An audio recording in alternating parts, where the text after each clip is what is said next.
Yes ready. श्रीमान, मैं आपको बताऊंगा कि खेती में सुधार के बारे में हमारे कुछ लोगों का क्या विचार है। हमने विभिन्न दृष्टिकोणों से अलग अलग विचार किया है।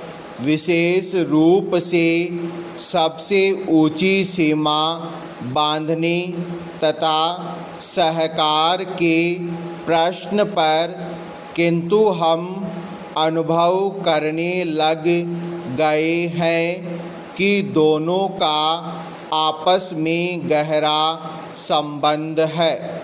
अगर हमारे देश में बड़े बड़े फार्म होते तो यह कल्पना की जा सकती है, भले ही आप इससे सहमत न हो, कि उनका कार्य संचालन दक्षता से होता और उत्पादन भी बहुत बढ़ सकता और साथ ही साथ आधुनिक तौर तरीकों का विस्तार हो सकता। भारत की मूल समस्या यह है कि यहाँ जोत की भूमि छोटी है और टुकड़ों में बटी है। साधारण तौर पर मैं कहूँ कि यह 1, 2 या 3 एकड़ है। इतनी छोटी जोत की भूमियों से हमारे किसान केवल अपना काम भर चला सकते हैं, लेकिन आधुनिक तौर तरीकों को अपनाने में बहुत कम प्रगति करेंगे। अब सबसे ऊंची सीमा बांध देने से ऐसा भी हो सकता है कि कुछ एक जो बड़े फार्म हैं उनमें काट छांट हो, जो कि प्रयोजन भी है। अगर आप चाहते हैं कि प्रगति हो और आधुनिक तौर तरीकों का प्रचलन हो, तब तो ये जो अनगिनत छोटे छोटे फार्म हैं, इनको सहकारी ढंग से चलाना है, जिससे कि वे आधुनिक उपायों का लाभ उठा सके। सहकारी ढंग से कार्य करने से मेरा मतलब है विविध प्रकार से सहयोग देना। हम सोचते हैं कि पहला कदम सहकार होना चाहिए और ऋण के अलावा अन्य कई प्रकार से भी सहायता की जा सकती है, जैसे वस्तुओं को खरीदना और बेचना, बीज, खाद तथा इसी प्रकार की वस्तुओं को दिलाना। दूसरा कदम है धीरे धीरे बीच वाले आदमी को हटा देना। फिर दूसरी स्थिति आती है जिसको मिलजुल कर खेती करना कहते हैं, यद्यपि उसमें भूमि पर अधिकार बना रहता है। इस प्रकार का हमारा दृष्टिकोण है, जिससे अधिक से अधिक सीमा की समस्या को सहकारों से अधिक जोड़ा जा सके, नहीं तो उत्पादन गिर जाने का भय है। यह एक जटिल समस्या है जिस पर मनन हो रहा है। सहकार से मेरा मतलब एक गांव के सहकार से है और ज़्यादा से ज़्यादा 2-3 गांव का सहकार भी हो सकता है। यदि वे निकट से संबंधित है, लेकिन हमारी सरकार इनकी भरपूर सहायता करेगी। विराम पेरा।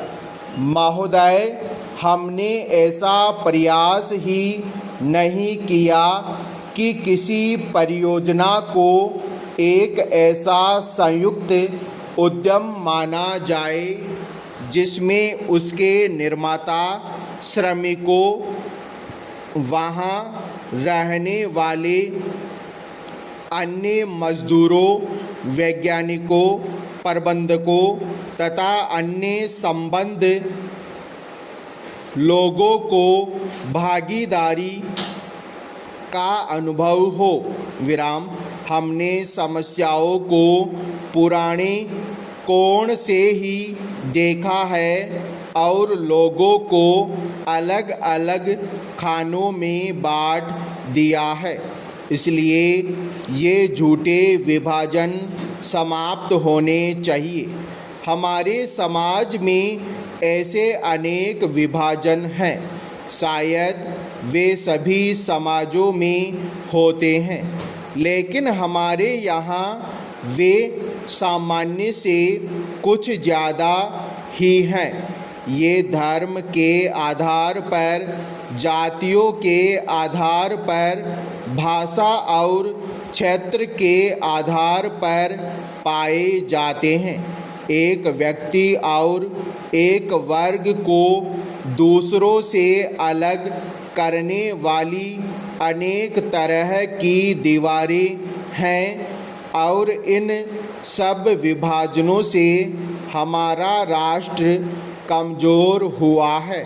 स्वतंत्रता आंदोलन के दौरान इन विभाजनों का इस्तेमाल हमारी एकता को तोड़ने के लिए किया जाता था।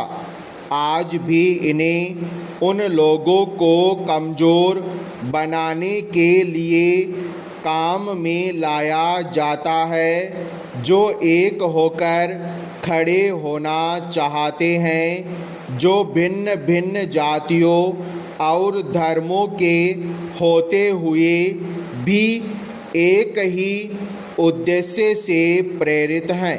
हमें यह सावधानी रखनी होगी कि ऐसे लोगों के समूह को कोई भी कमज़ोर न कर सके।